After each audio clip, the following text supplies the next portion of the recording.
তাস এক শব্দেই যেন খেলার মজা আর কৌশলের এক রহস্যময় জগৎ। কিন্তু কখন, কোথায় শুরু হয়েছিল তাস খেলার এই যাত্রা? চলুন দেখে নেওয়া যাক। তাসের ইতিহাস শুরু হয় প্রায় 1200 বছর আগে চীনে। তখন এগুলো ছিল হাতে আঁকা কাগজের কার্ড, যা রাজপরিবার এবং উচ্চবর্গীয় মানুষদের মাঝে খেলা হতো। ধীরে ধীরে এই খেলা ছড়িয়ে পড়ে পারস্য এবং ভারতবর্ষে। তাস খেলার সবচেয়ে বড় রূপান্তর ঘটে যখন এটি ইউরোপে পৌঁছায়। 1400 শতকে মিশরের মাধ্যমে তাস ইউরোপে আসে। তখনকার তাসে রাজা, রানী ও সৈন্যদের ছবি থাকত, যার প্রভাব আজও আমরা দেখি কিং, কুইন, জ্যাক কার্ডে। পরবর্তীতে ফ্রান্স ও ইংল্যান্ডে তাস শিল্পের ব্যাপক উন্নয়ন ঘটে।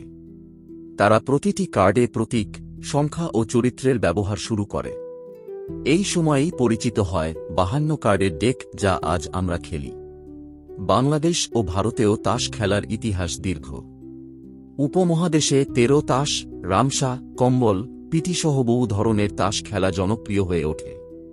পারিবারিক বিনোদন, আড্ডা, এমনকি পাড়ার প্রতিযোগিতায় তাস ছিল একটি অন্যতম মাধ্যম।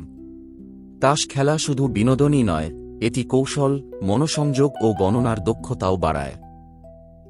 তবে এই খেলা যেন কখনো জুয়া বা নেশার উপাদান না হয়, সেটাই সবচেয়ে জরুরি।